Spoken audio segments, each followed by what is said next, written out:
Good morning बेटा। हमारा chapter चल रहा था बेटा जियोग्राफी का। जियोग्राफी का चैप्टर हमने स्टार्ट कर रखा है, चैप्टर नंबर 5 जिसका नाम है वाटर। ठीक है, ये जो वाटर चैप्टर है इसके बारे में हमने सैटरडे को काफी कुछ रीड किया। हमने पढ़ा कि वाटर साइकिल क्या होता है और किस किस प्रकार से जो वाटर है वो डिस्ट्रीब्यूटेड है इन द वर्ल्ड, विश्व के अंदर। ठीक है, वाटर किस प्रकार से डिस्ट्रीब्यूटेड है वो भी बात की हमने, एंड वाटर साइकिल के बारे में बात की। ओशियंस क्या होते हैं और सैलिनिटी क्या होती है। सैलिनिटी के बारे में आपको बताया था। सैलिनिटी यानी कि समुद्र में घुले हुए नमक की मात्रा। मीन सैलिनिटी द क्वांटिटी या क्वालिटी, क्वालिटी नहीं क्वांटिटी, मात्रा, the quantity of salt dissolve in the ocean water. मतलब कितनी मात्रा में नमक जो समुद्र में घुला हुआ है उसे ही हम ओशन की सैलिनिटी बोलते हैं।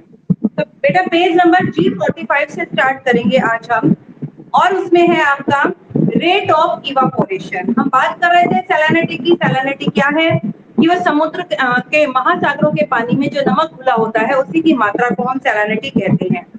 अब ये जो सैलिनिटी है किस किस चीजों पर डिपेंड करती है हम उसके बारे में बात करने वाले हैं। सबसे पहले हम बात करते हैं रेट ऑफ इवापोरेशन, कि कितनी मात्रा में कितनी दर में इवापोरेशन यानी कि बाष्पीकरण होता है। वो भी डिपेंड करता है कि उस ओशन की सैलिनिटी कितनी होगी। देखिए, यदि वाटर इवापोरेट ज्यादा हो रहा है, पानी एक जगह बहुत सारा पानी, आप सोच के देखिए, पानी वहां से वाष्पित ज्यादा हो रहा है, भाप बनकर उठता जा रहा है, मींस पानी की मात्रा कम होती जा रही है और उसके अंदर जो फ्रेश वाटर नदियां लेकर आती हैं वो कम है। फ्रेश वाटर कम आ रहा है लेकिन वो इवापोरेट ज्यादा हो रहा है। इसका मतलब ओशन में वाटर कम होता चला जा रहा है और नमक की मात्रा बढ़ रही है, क्योंकि नमक तो वहीं का वही है, फ्रेश वाटर भी थोड़ा बहुत नमक लेकर आ रहा है और ऊपर से ज्यादा नमक वहां से उड़ता चला जा रहा है। एक गिलास पानी के अंदर हमने 1 चम्मच नमक डाला तो वो हमें थोड़ा नमकीन लग रहा था, लेकिन उसमें से पानी इवापोरेट होता रहेगा। पानी को हम बॉयल कर दें और बॉयल होने के बाद वो हाफ ग्लास ही रह जाए तो उसमें उसकी नमकीन जो है, जो खारापन है वो बढ़ जाता है। ऐसे ही यदि इवापोरेट वाटर ज्यादा होता रहता है तो वहां पर सैलिनिटी बढ़ती है। तो देखिए यहाँ पर rate of evaporation, rate of evaporation also affect the salinity of the ocean, कि इवापोरेशन की दर भी अफेक्ट करती है कि उस ओशन की, उस समुद्र की सैलिनिटी कितनी होगी। Due to the greater evaporation, ज्यादा इवापोरेशन के कारण the percentage of salt increase, salt की मात्रा बढ़ती है। मैंने अभी आपको बताया कि वाटर कम होता चला जाएगा लेकिन सॉल्ट सॉल्ट उसमें ज्यादा लगेगा। अगर वाटर ज्यादा है तो सॉल्ट की मात्रा हमें कम लगती है, लेकिन वाटर कम हो जाएगा तो हमें उतना ही पानी खारा लगने लगेगा। That is why the salinity of ocean located near the torrid region is above average. That is why, इसी कारण the salinity of the ocean, जो सागरों की लवणता है, कौन से सागर, located near the torrid zone, torrid region. Torrid region पढ़ा था ना आपने, 23.5 डिग्री एन से लेकर 23.5 डिग्री एस के बीच का था। वहां पर सैलिनिटी हमेशा अबव से भी एवरेज रहती, एवरेज से भी अबव रहती है। मतलब एवरेज आपको बताई थी मैंने 35% पर ग्राम, 1000 ग्राम वाटर यदि हम गर्म करते हैं तो उस गर्म होने के बाद नीचे 35% जो वाटर, 35% जो नमक बचता है वो ओशन की एवरेज सैलिनिटी है। लेकिन अगर ये जो समुद्र है कहां पर है, टॉरिड क्षेत्र के अंदर है, तो वहां पर इवापोरेशन ज्यादा होता है, इसीलिए वहां पर सैलिनिटी भी अबव से एवरेज रहती, एवरेज से अबव रहती है। Moreover ocean current also affect the salinity, और उसके साथ साथ ओशन करंट, ओशन करंट क्या होते हैं बेटे, ओशन करंट मींस ओशन की जलधाराएं, महासागरों की जो जलधाराएं हैं आल्सो अफेक्ट द सैलिनिटी, वो भी सैलिनिटी को अफेक्ट करती हैं, वो भी लवणता को प्रभावित करती हैं। Fresh water from the polar region is carried towards, fresh water जो ताजा पानी है फ्रॉम द पोलर रीजन, जो कि ध्रुवीय क्षेत्रों से आता है, ध्रुवीय क्षेत्र 90 degree N and 90 degree S से टुवर्ड द इक्वेटोरियल रीजन, जब उस ध्रुवों से पानी आपके इक्वेटर तक आ रहा है किसी ओशन करंट के कारण, तो salinity water present near the equator is distributed toward the polar region. दोबारा देखिए, fresh water from the polar region, जो फ्रेश वाटर है, मतलब ध्रुवों पर बर्फ है और वहां पर जब बर्फ पिघलती है तो जो फ्रेश वाटर वहां से निकलता है is carried toward the equatorial reason, तो वो वहां से कहां तक आ जाता है, ध्रुवों की तरफ आता है by the ocean current, ocean current के द्वारा महासागरों में उठने वाली जलधाराओं के कारण। एंड सेलाइन वाटर, और जो खारा पानी है प्रेजेंट नियर द इक्वेटर, जो कि इक्वेटर के पास है, is distribute toward the polar region, अब वो पोलर रीजन की तरफ जाएगा। पोलर रीजन से इक्वेटर की तरफ आएगा वो फ्रेश वाटर है, लेकिन इक्वेटर पर जो सेलाइन वाटर है वो पोलर की तरफ जाता है। Salinity is maximum in the sea, salinity मतलब लवणता जो ज्यादा है सी या ओशन में, located near the Tropic of Cancer, और Tropic of Cancer and the Tropic of Capricorn पर ज्यादा होती है।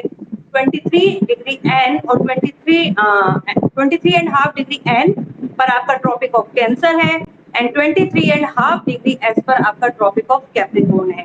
इन क्षेत्रों के अंदर जो सैलिनिटी है ज्यादा रहती है because the number of river, क्योंकि ज्यादातर जो नदियां हैं are incidence of rain, rain incidence मतलब वो बारिश की घटना का कारण बनती है, क्योंकि इन क्षेत्रों में थोड़ी गर्मी रहती है, रेन इज लो, यहाँ पर रेन कम है in this area but the temperature is generally high, लेकिन टेम्परेचर ज्यादा रहता है। कह रहे because the number of river, ज्यादा नदियों के कारण, the incidence of rain is low, बारिश यहाँ पर कम होती है बट टेम्परेचर ज्यादा है, तो वहां से क्या होता है, पानी जल्दी जल्दी इवापोरेट होता है और वहां पर सैलिनिटी बढ़ जाती है। ठीक है। And saline water present near the equator, और जो सेलाइन वाटर इक्वेटर के पास होता है डिस्ट्रीब्यूटेड टुवर्ड द पोल, वो पोल की तरफ डिस्ट्रीब्यूट हो जाता है।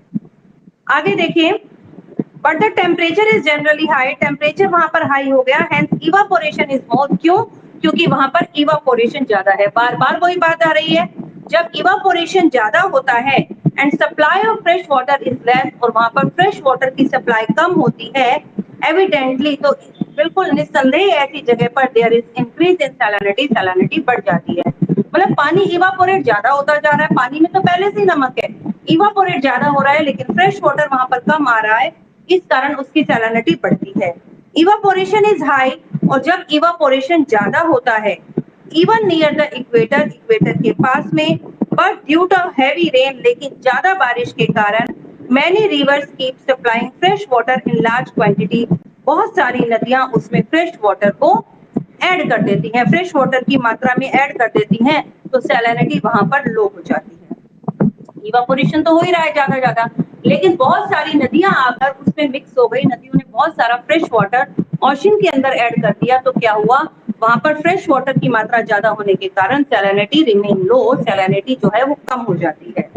Salinity is relatively higher in the sea, salinity उन क्षेत्रों में ज्यादा होती है which are partially surrounded by the land, जो कि कैसे लैंड से सराउंडेड होते हैं, सच एज अ मेडिटेरियन सी, जो मेडिटेरियन सी है यानी कि जो भूमध्य सागर है, इक्वेटर के पास का जो सागर है, रेड सी जो लाल सागर है, एंड द पर्शियन गुल्फ, और जो कि पर्शियन गुल्फ मैंने खाड़ी है, उन क्षेत्रों में क्या होता है, ये जो क्षेत्र है समुद्र से घिरे रहते हैं और जहां पर सैलिनिटी ज्यादा रहती है, क्योंकि इवापोरेशन की मात्रा ज्यादा है और फ्रेश वाटर जो उसमें मिलता है वो कम है।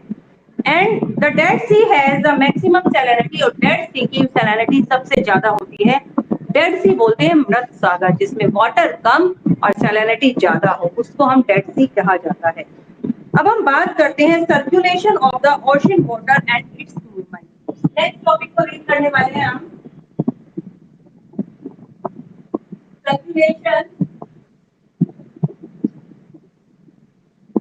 circulation of the ocean water or its movement कि ओशन वाटर की सर्कुलेशन, ओशन वाटर सर्कुलेट करता है एंड इट्स मूवमेंट, और उसकी गति किस क्षेत्र से किस क्षेत्र की तरफ होती है। देखिए, water of the ocean is never still, जो पानी है महासागरों के अंदर वो कभी भी स्टिल नहीं होता, मतलब एक जगह स्थिर नहीं होता, मूव करता ही रहता है। Many factors remain active to keep its moving, बहुत सारे फैक्टर ऐसे हैं जो क्या होते हैं, remain active to keep its moving, जो कि इसकी मूविंग के लिए निर्भर करते हैं। या इसकी एक्टिविटी को प्रभावित करते हैं। कौन सी एक्टिविटी? मूविंग की। पानी जो है वो घूमता रहता है। The movement of the ocean water can be broadly categorized as, जो ओशन वाटर का जो मूवमेंट है उसे हम मुख्य रूप से कैटराइज किन किन भागों में वर्गीकृत कर सकते हैं। देखिए, सबसे पहले ओशन की गति को हम कहते हैं वेव्स। क्या कहा जाता है? वेव्स। अब वेव्स में क्या होती है तरंग, समुद्र की मात्रा में लहरों का उठना, वही वेव्स होती हैं। अब देखिए वेव्स क्या है? अपवार्ड। अपवार्ड मतलब देखिए समुद्र का जो पानी है अप एंड डाउन चलता है। तो कभी तो अप होता है, अपवर्ड होता है, कभी डाउनवर्ड है, यही तो वेव्स कहलाती हैं।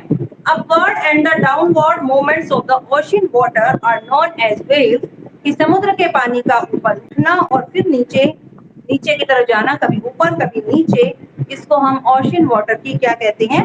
वेव्स कहते हैं। इन इट इसमें water does not leave it place, पानी अपनी जगह नहीं छोड़ता, निरंतर उसमें लहरें उठती ही रहती हैं। The water in the ocean rises and falls alternately. समुद्र का पानी rises उठता है and falls नीचे गिरता है alternately, एक के बाद एक बार ऊपर उठा फिर नीचे गिरा, फिर ऊपर उठा फिर नीचे गिरा, इसको बोलते हैं alternately, लगातार हो रहा है ऐसा। Waves are formed, waves तब बनती हैं due to the action of wind, हवा के कारण। हवा चलती है, पवनें चलती हैं तेज तेज, तो समुद्र में लहरें भी उठती हैं। The size and the force of a waves depend upon the speed and the duration of the wind. Here the size and the force of wind. कि लहरों waves का साइज क्या होगा? लहरें कितनी ऊंची उठेंगी, ठीक है, और कितने जोर से उठेंगी, ये डिपेंड करता है किस पर?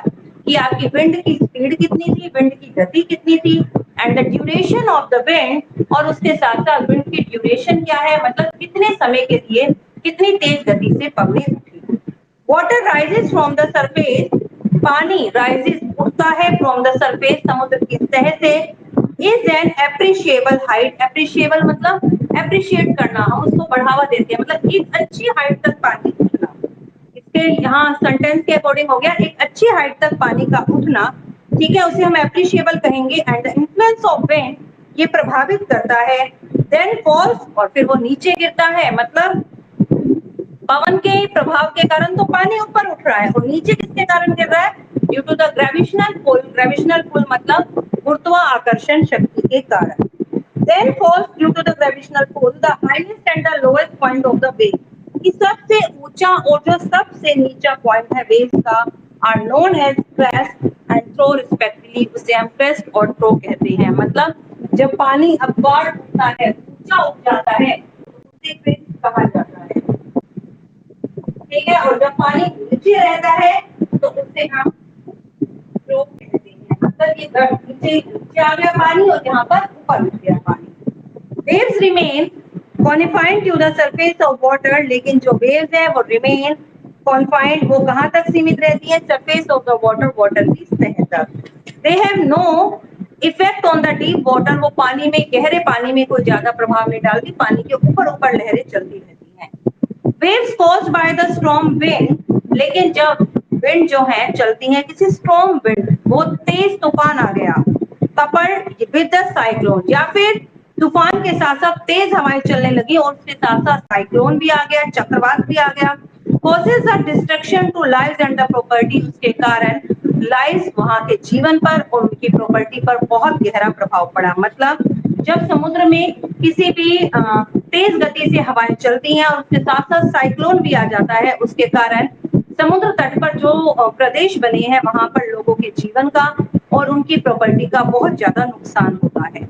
Earthquake and the volcanoes can also create waves in the sea. करे earthquake, भूकंप के कारण, और वोल्केनो जब ज्वालामुखी फटता है या पृथ्वी समुद्र की सतह के नीचे earthquake आता है, उसके कारण भी create wave in the ocean, समुद्र के अंदर लहरें उठती हैं। एक केस स्टडी दे रखा है बेटा, इसके बारे में देखिए। सुनामी 26 दिसंबर 2004, कि सुनामी आया था 26 दिसंबर 2004 को। देखिए इसके बारे में हम बात करते हैं।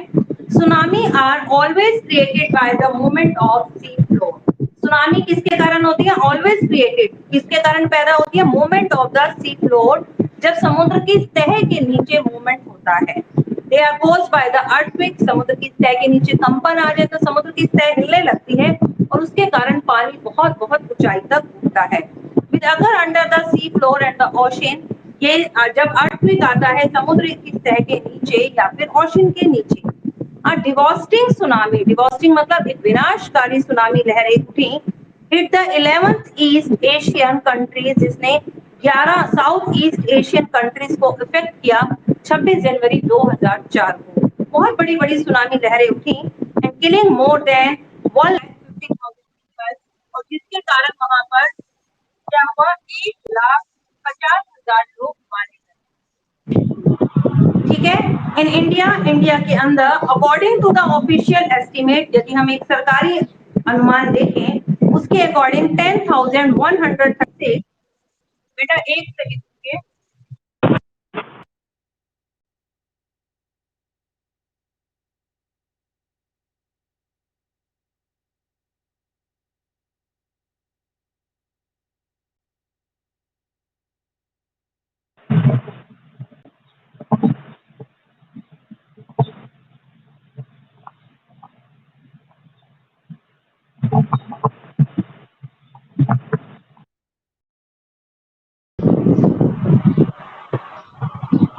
10,136 people were killed, 10,136 लोग मारे गए एंड द 1,000 बिकेम होमलेस, और कई हजारों लोग होमलेस मतलब बेघर हो गए by the tsunami, in tsunami के कारण। विच ओरिजिनेट नियर द इंडोनेशिया, ये सुनामी लहरें कहाँ पर हुई, इंडोनेशिया के पास, और इंडोनेशिया कहाँ है, आइलैंड ऑफ सुमात्रा, सुमात्रा का ही पार्ट है। देखिए यदि आप इस मैप में देखते हैं, ये देखिए ये आपका इंडिया है, दिख रहा है आपको, ये इंडिया से इधर ये इंडोनेशिया आइलैंड है। आइलैंड वो पार्ट होता है जो चारों तरफ वाटर से घिरा हो। यहाँ से सुनामी लहरें स्टार्ट हुई सुमात्रा के पास, ये जो ऑरेंज कलर का डॉट आपको नजर आ रहा है, हिट द साउदर्न पेनिनसुलर, और उसने दक्षिणी पेनिनसुलर को हिट किया। ठीक है, दक्षिणी पेनिनसुलर मतलब जो पेनिनसुलर वो प्रदेश जो तीन तरफ पानी से घिरा हो। Host on the 26 December 2004 on the मतलब 26 दिसंबर 2004 को। It was triggered by the earthquake in the Indian Ocean which measured 9.0 on the Richter scale. ये शुरू हुआ earthquake इंडियन ओशन में और जिसे मापा गया, उसकी मेजरमेंट थी, रिक्टर स्केल था उसका 9.0। बेटा आपको पता है जब अर्थक्वेक आता है वो 2 पॉइंट के रिक्टर स्केल पे हो, अर्थक्वेक को हम मेजर करते हैं रिक्टर स्केल पे, 2 पर हो 3 पर हो तो हमें महसूस ही नहीं होता, 2 पर हो 2.5 पर हो महसूस नहीं कर पाते, 3 पर भी बहुत हल्का सा ही होता है, 4 तक भी हमें थोड़े झटके महसूस होते हैं, लेकिन यदि अर्थक्वेक 5 तक हो फिर भी हम नुकसान से बच जाते हैं। लेकिन यदि जो अर्थक्वेक है उसकी मेजरमेंट उसका रिक्टर स्केल 6 से ऊपर हो तो बहुत भारी नुकसान होने की आशंका होती है। तो देखिए यहाँ पर तो कितना बड़ा सुनामी आया होगा, कितनी बड़ी लहरें उठी होंगी, समुद्र में कितना जोर का अर्थक्वेक आया कि उसका मेजरमेंट था 9.0। 9.0 मतलब सब कुछ खत्म हो जाना वहां पर। ठीक है, सेकंड पार्ट है आपका current.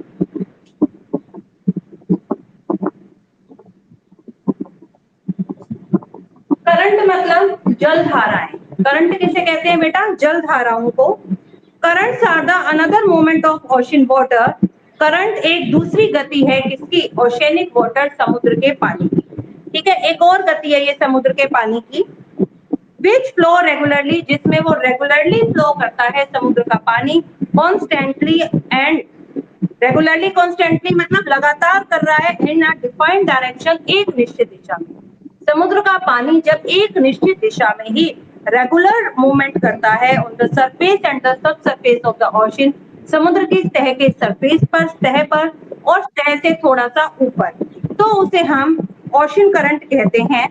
Currents are formed only in those area, current से जो जलधाराएं हैं सिर्फ उन्हीं क्षेत्रों में उत्पन्न होती हैं which are under the influence of a permanent wind, जहां पर परमानेंट विंड बहती हैं। आपने पढ़ी थी ना 3 टाइप्स की विंड थी, परमानेंट विंड थी, आपकी सीजनल विंड थी। ठीक है, जो आपकी परमानेंट विंड थी, जिन क्षेत्रों के अंदर परमानेंट विंड होती है समुद्र के आसपास, वहां पर ये ओशन करंट चलते हैं। These currents keep flowing in the direction of wind, ये करंट किस दिशा में चलते हैं, जिस दिशा में वायु चलती है, जिस दिशा में पवन चलती है। Beside winds, wind के साथ साथ other factors such as rotation of the earth, दूसरे फैक्टर जैसे कि rotation of the earth, अर्थ का रोटेट करना मतलब अपने ही एक्सिस पर घूमना, और अर्थ जो है अपना एक रोटेशन जो है 24 आवर में पूरा करती है। ग्रेविटेशनल पुल गुरुत्वाकर्षण शक्ति, समुद्र की अपने पृथ्वी की अपनी एक गुरुत्वाकर्षण शक्ति है, एक ऐसी पावर है पृथ्वी के अंदर कि वो सब चीजों को अपनी तरफ खींचती है। ठीक है, लेकिन समुद्र के पानी में ग्रेविटेशनल पुल के कारण भी ये ओशन करंट चलते हैं।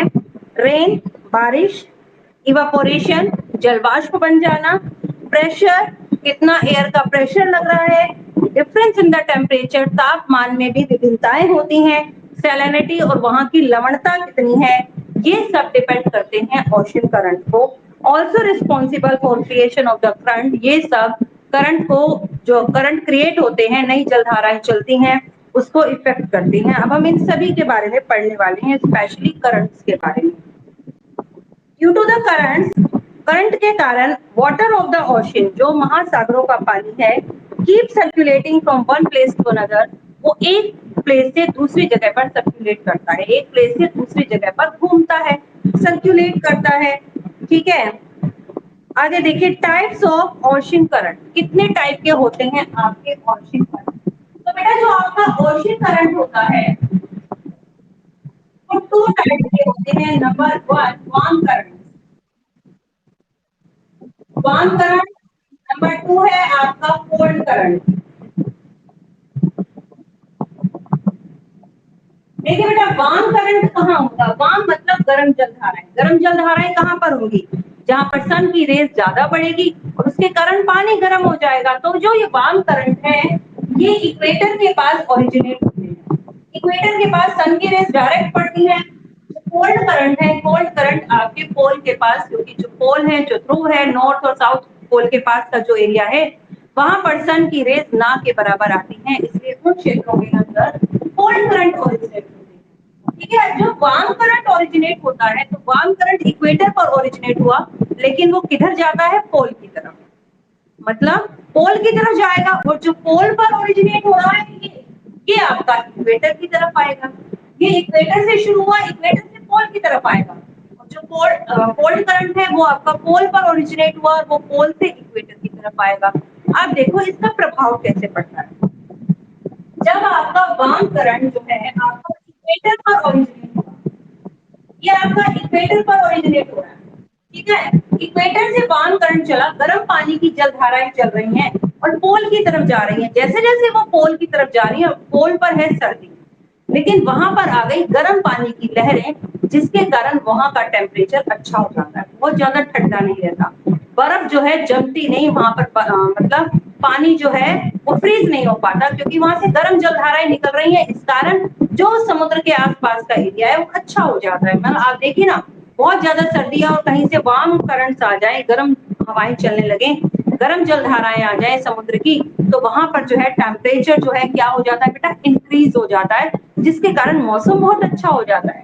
लेकिन ये जो है आपका कोल्ड करंट, ये पोल के पास से चलेगा, ये पोल से इक्वेटर की तरफ आएगा, पोल पर है बहुत सर्दी, और धीरे धीरे चलता हुआ इक्वेटर की तरफ आएगा, और इक्वेटर पर है बहुत गर्मी। पोल से जो करंट आ रहे हैं वो है ठंडे, वो ठंडी जलधाराएं और इक्वेटर तक आती हैं, तो इक्वेटर पर जो टेम्परेचर है वो थोड़ा डिक्रीज हो जाता है, तापमान थोड़ा कम हो जाता है, तो इक्वेटर पर भी थोड़ी राहत हो जाती है। तो चलिए हम इन्हीं के बारे में पढ़ते हैं। Currents are of two types, currents जो हैं वो दो प्रकार के होते हैं, warm currents and cold currents, जैसा कि हमने यहाँ पर लिखा। वार्म करंट क्या है, देखिए warm currents generally flow from the equatorial region toward the pole. जो आपके वार्म करंट्स हैं, जो गर्म जलधाराएं हैं, जनरली फ्लो, अधिकतर वो किधर की तरफ बहती है, फ्रॉम इक्वेटोरियल रीजन, वो मध्य रेखीय प्रदेशों से पोल की तरफ जाती हैं। The temperature of their water is slightly higher, अब क्योंकि ये वार्म करंट है इसीलिए इनका टेम्परेचर थोड़ा हाई होता है देन द सराउंडिंग एरिया, अपने आसपास के एरिया की बजाय। ठीक है, वार्म करंट है, गर्म पानी आ रहा है आसपास का टेम्परेचर से, वहां पानी का टेम्परेचर ज्यादा होगा। अब हम यहाँ बैठे हैं, हमारे पास से गर्म जलधाराएं जा रही हैं, पानी जा रहा है, तो पानी का टेम्परेचर आसपास के एरिया से तो ज्यादा होगा ही, क्योंकि पानी तो गर्म है। ठीक है, और दूसरा हो गया आपका cold current. Cold current opposite direction में चला था, तो ये तो चला था आपका इक्वेटर से पोल की तरफ, ये आएगा पोल से इक्वेटर की तरफ। Cold currents generally flow from the polar region toward the equatorial reason, ये आपके ध्रुवीय प्रदेशों से इक्वेटर तक आते हैं। The temperature of their water is slightly lower, यहाँ पर जो टेम्परेचर है थोड़ा लो होता है उसके सराउंडिंग एरिया से, क्योंकि ठंडी जलधाराएं हैं और आसपास के एरिया से उसका टेम्परेचर तो ज्यादा होगा ही। तो बेटा देखिए, ये कुछ आपके कोल्ड और वार्म करंट दे रखे हैं। ये देखिए विश्व में ये जो ब्लू कलर की लाइंस हैं ये आपके कोल्ड करंट को दर्शा रही है, और जो आपकी ऑरेंज लाइन है ये वार्म करंट्स को दिखा रही है। अब देखिए वार्म करंट जो है आपके इक्वेटर के पास ओरिजिनेट हो रहा है, और वो किधर जा रहा है, देखिए पोल की तरफ। उसके एरोज जो हैं पोल की तरफ आ रहे हैं, नीचे की तरफ। लेकिन जो ये कोल्ड करंट है, कोल्ड करंट यहाँ से ओरिजिनेट हुआ और ये ऊपर की तरफ जा रहा है इक्वेटर की तरफ। देख रहे हैं ना, ये उल्टा चल रहा है, मतलब ये दोनों एक दूसरे के अपोजिट डायरेक्शन में जाते हैं। किन किन क्षेत्रों के अंदर कोल्ड और वार्म करंट होते हैं उसके लिए यहाँ पर एक टेबल बनी हुई है। ठीक है, इस टेबल में क्या बताया गया है, पैसिफिक ओशन, जो हमारा पैसिफिक ओशन है, लार्जेस्ट ओशन है ये, इसका नाम है प्रशांत महासागर। यहाँ पर भी कोल्ड और वार्म दोनों ही प्रकार के आपके करंट होते हैं। नॉर्थ इक्वेटोरियल करंट, एक करंट है जिसका नाम है नॉर्थ इक्वेटोरियल करंट, ये कैसा है, वार्म करंट है। ठीक है, दूसरा कौन सा है, क्यूरेशियो करंट, ये भी वार्म है। नॉर्थ पैसिफिक करंट, ये भी वार्म है, लेकिन कैलिफोर्निया करंट ये कोल्ड है। साउथ इक्वेटोरियल करंट, ये आपका, ये नॉर्दर्न हेमिस्फीयर के हैं, ये साउदर्न हेमिस्फीयर के हैं। ठीक है, तो नॉर्दर्न हेमिस्फीयर में तो पैसिफिक ओशन में ये करंट आए, और साउदर्न हेमिस्फीयर में देखिए साउथ इक्वेटोरियल करंट है वार्म, ईस्ट ऑस्ट्रेलियन करंट है, ये भी वार्म है। वेस्ट विंड ड्रिफ्ट, ये करंट के नाम है, ये कोल्ड है। एंड पेरू करंट, ये भी कोल्ड है। ये दोनों के दोनों पैसिफिक ओशन में होते हैं, ये नॉर्दर्न हेमिस्फीयर में है और ये साउदर्न हेमिस्फीयर में है। अटलांटिक ओशन में देखिए नॉर्थ इक्वेटोरियल करंट वार्म है, गल्फ स्ट्रीम भी वार्म है, नॉर्थ अटलांटिक ड्रिफ्ट वार्म है, और कैनेरी करंट कोल्ड है, एंड लेब्राडोर करंट भी कोल्ड है। साउथ इक्वेटोरियल करंट वार्म है, Brazil Current warm, West Wind Drift cold, और Benguela Current cold, and the Falkland Current cold. ये आपके अटलांटिक ओशन में है, दोनों हेमिस्फीयर में। ऐसे इंडियन ओशन जो आपका इंडिया के नीचे है, नॉर्थ इक्वेटोरियल करंट वार्म है, मॉनसून ड्रिफ्ट ये आपके नॉर्दर्न हेमिस्फीयर में है, और जो ये है आपका साउथ इक्वेटोरियल करंट वार्म है, और ये क्या नाम है, देखिए मोज़ाम्बिकू करंट वार्म है, and the West Australia current ये आपका कोल्ड करंट है।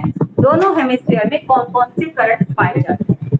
अब करंट्स तो आपने पढ़ लिए, warm current and cold current, इनका इफेक्ट क्या होता है। जैसे मैंने अभी आपको बताया, जब भी वार्म करंट चलेंगे, वार्म करंट पोल की तरफ जाएंगे, जिधर जिधर जाएंगे, क्योंकि वो गर्म जलधाराएं हैं, तो उसके कारण टेम्परेचर जो है वो आपका इंक्रीज होता चला जाएगा। लेकिन जहां से भी आपके कोल्ड करंट आएंगे, कोल्ड करंट ठंडी जलधाराओं को लेकर आते हैं, इस कारण वहां का टेम्परेचर डिक्रीज होता चला जाता है। तो क्या क्या इफेक्ट पड़ते हैं वो हम देखते हैं। देखिए, ocean currents have for reaching effect, for reaching effect मतलब महत्वपूर्ण या महत्वपूर्ण इफेक्ट डालते हैं क्लाइमेट जलवायु पर, and the economic activity in the coastal areas, और समुद्र के तट पर जो क्षेत्र हैं उनकी जो आर्थिक गतिविधियां हैं, मतलब जहाज चलते हैं, जहाजों से सामान लाया जाता है, लेकर जाया जाता है, उतारा जाता है, तो वहां पर इस प्रकार की जो भी एक्टिविटी होती है उन्हें वो प्रभावित करते हैं। A point, ocean current influence the temperature of near place near which they flow. कह रहे हैं ओशन करंट जो जलधाराएं किसको इन्फ्लुएंस करती है, प्रभावित करती है, टेम्परेचर, तापमान को प्रभावित करती हैं, उन क्षेत्रों के तापमान को नियर विच दे फ्लो, जहां से वो उत्पन्न होते हैं। वार्म करंट, जैसे कि आपका वार्म करंट, गर्म जलधाराएं इक्वेटर के पास ओरिजिनेट हुई थी। Warm current make the place warmer, warm current उन जगहों को गर्म कर देते हैं नियर विच दे फ्लो, जहां से वो उत्पन्न हुए। वार्म करंट इक्वेटर से उत्पन्न हुए तो इक्वेटर में ओशन के पास के जो तटीय प्रदेश है वहां का टेम्परेचर बढ़ जाता है, वो वार्म हो जाते हैं। For example, warm gulf stream in the north Atlantic ocean, एक एग्जाम्पल दिया है जो हमने पीछे टेबल में पढ़े थे ना, उनमें से एक एग्जाम्पल है वार्म गल्फ स्ट्रीम, जो गल्फ स्ट्रीम है वो एक वार्म करंट का एग्जांपल है। ये कहां पर है? नॉर्थ अटलांटिक ओशन में। Keep the eastern coast of USA, इसके कारण जो यूएसए, जो आपका यूनाइटेड स्टेट ऑफ अमेरिका है, उसका जो पूर्वी तट है कंपैरेटिवली वार्मर, वो तुलनात्मक में ज्यादा गर्म हो जाता है। मतलब अगर उसका साउथ से ईस्ट कोस्ट की बात की जाए तो उसका ईस्ट कोस्ट ज्यादा गर्म होता है, क्योंकि उसके ईस्ट कोस्ट के पास से कौन सी जलधाराएं निकलती हैं? Gulf Stream. It keeps the region ice free during the winter season, और ये इस क्षेत्र को बर्फ से फ्री कर देती हैं ड्यूरिंग द विंटर सीजन। अब विंटर सीजन में भी वहां पर गर्म जलधाराएं आती हैं, जिसके कारण वहां पर बर्फ नहीं जम पाती। ठीक है, तो विंटर सीजन में भी वहां पर बर्फ नहीं होती, सर्दी तो होती है, लेकिन टेम्परेचर वहां का जितना लो हो रहा था उतना लो नहीं रहता, टेम्परेचर उससे इंक्रीज हो जाता है। Cold currents lower, cold current lower the temperature of the place near which they flow. ये उल्टा, कि कोल्ड करंट्स उन जगहों को जहां से वो उत्पन्न होते हैं, जहां से वो चलते हैं, उन जगहों के तापमान को कम कर देते हैं, क्योंकि वो ठंडी जलधाराएं हैं। For example the cold Labrador current, जैसे कि एक ठंडा जलधारा है जिसका नाम है Labrador, flow along the north east north America. ये नॉर्थ ईस्ट नॉर्थ अमेरिका से निकलता है, अलोंग द नॉर्थ ईस्ट, जो उसका उत्तरी पूर्वी क्षेत्र है वहां से। America keep the Labrador coast frozen throughout the year, जिसके कारण अमेरिका का जो ये तट है वो कैसे थ्रू आउट द ईयर, पूरा का पूरा वर्ष वहां पर क्या रहती है?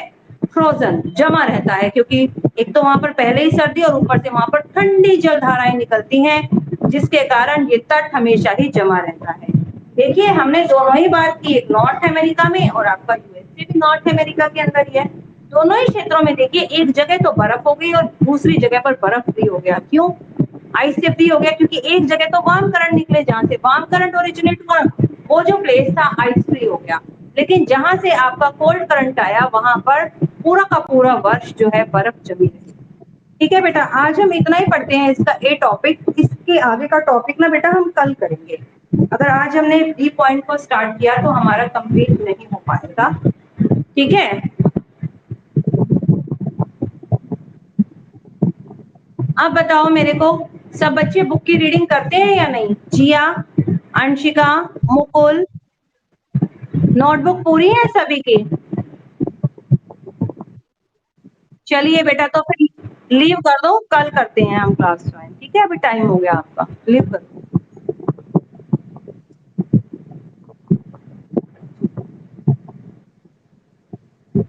लीव करो जिया, पीयूष, ऋषभ लीव करो, ऋषभ लीव करो बेटा।